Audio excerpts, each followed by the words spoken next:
pessoal, tudo bom com vocês? Eu sou a Vitória Larissa, como vocês já sabem. Se vocês assistiram o último vídeo, caso não tenham assistido, eu indico que assistam para poder entender o porquê de estarmos gravando vídeos e os nossos objetivos. Desde já eu agradeço a todos que assistiram, que interagiram, ficamos muito felizes. Bom, o vídeo de hoje, como vocês já viram aí no título, é micro-organismos, um tema muito importante nas boas práticas de fabricação. E o que são micro-organismos? Os micro-organismos são seres vivos muito pequenininhos que não são possíveis de ver a olho nu. Eles crescem, multiplicam-se e morrem. E aí vem o questionamento: os micro-organismos são inimigos do manipulador de alimentos? E aí, o que você acha? A resposta é que eles são inimigos, mas também são aliados, porque existem 3 tipos de micro-organismos. Os micro-organismos úteis, que são utilizados na fabricação de pães, de vinhos, queijos, cervejas, entre outros. E também na fabricação de medicamentos como a penicilina e o famoso Botox, com a toxina botulínica proveniente da bactéria Clostridium botulinum. O segundo tipo de micro-organismos são os micro-organismos deteriorantes, que ocasionam no alimento um sabor, odor e textura ruim. Eles também podem produzir gases que estufam as embalagens. Por isso é muito importante, quando vocês forem comprar frutas em calda, leite condensado em lata, observar se há estufamento na embalagem, porque isso pode ser um indicativo de que há micro-organismos ali que são prejudiciais à saúde do consumidor. O terceiro tipo de micro-organismo são os micro-organismos patogênicos, que são muito perigosos e podem levar à morte e causar doenças graves. Os micro-organismos, eles são divididos nos seguintes grupos: bactérias, fungos, vírus e parasitas. As bactérias, elas têm vida própria e são as que mais causam problemas nos alimentos. Porque elas se multiplicam muito rapidamente, facilmente. E um exemplo de bactéria é a Staphylococcus aureus, que pode estar presente no nariz, na boca e também na pele infectada por tumores, feridas e queimaduras infeccionadas. E elas são muito encontradas em produtos, em alimentos muito manipulados, como é o caso de alimentos provenientes de confeitarias. Porque não há um devido cuidado de higiene. As bactérias, elas também produzem toxinas, como é o caso do botulismo. Mas fica tranquila que não é do mesmo jeito que o Botox. Essas toxinas, elas são muito prejudiciais à saúde do consumidor.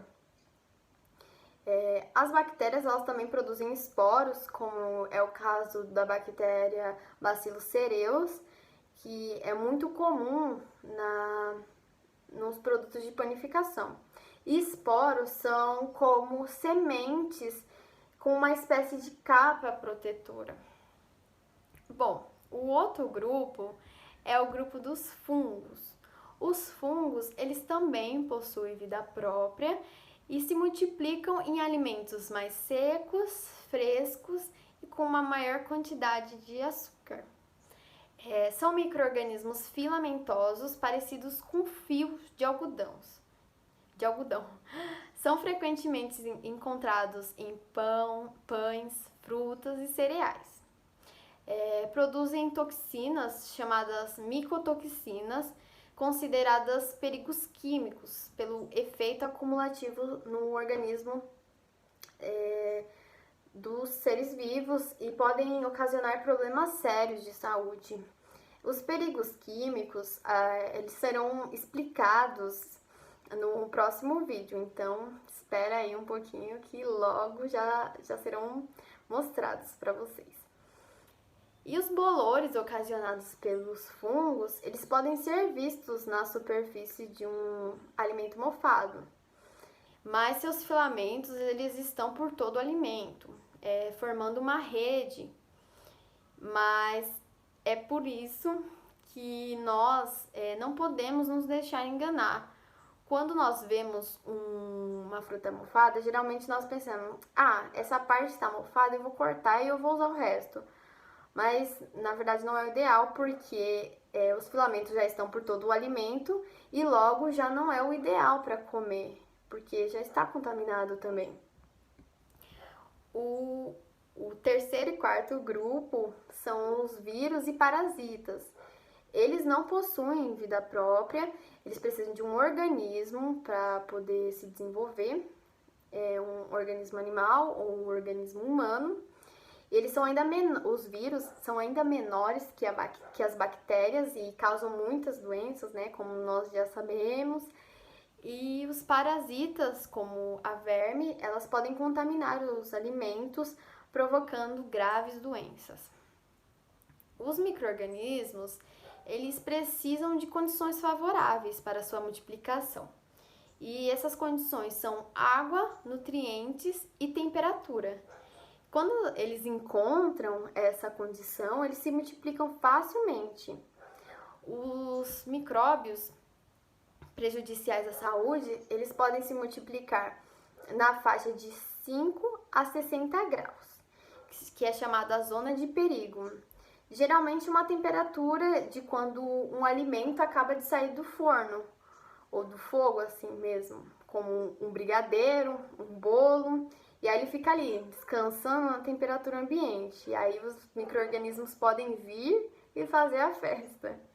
Mas o ideal é que alimentos que saem de altas temperaturas sejam colocados diretamente na geladeira, cobertos por um plástico filme, para que não haja nenhum tipo de contaminação. Mas em geral, os micro-organismos eles gostam de uma temperatura de verão ou uma temperatura do corpo humano, que em torno de 37 graus, por aí. E a maioria dos alimentos, eles têm essas condições de temperatura, nutriente, principalmente umidade. No caso, a água, como é o caso de alimentos como leite, iogurtes, carnes, entre outros.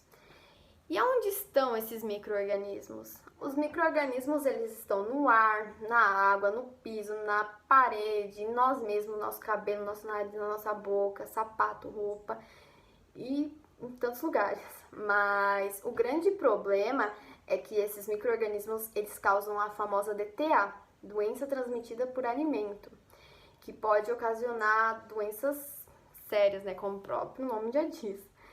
No Brasil, a maioria dessas doenças elas são causadas por bactérias, mas também podem ser causadas por vírus, só que em menor proporção. Um exemplo de doenças transmitidas por alimentos são as bactérias Salmonella, Escherichia coli, Staphylococcus aureus, coliformes, Bacillus cereus, rotavírus, só que aí é vírus, os vírus rotavírus e norovírus.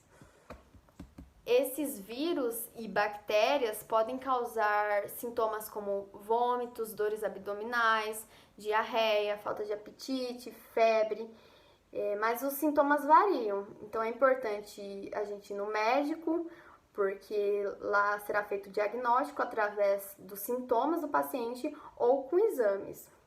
Bom, esse foi o vídeo de hoje sobre os micro-organismos. Eu espero que vocês tenham entendido o contexto e qualquer dúvida vocês podem deixar aqui nos comentários, curtam, compartilham e até o próximo vídeo. Um beijo, tchau!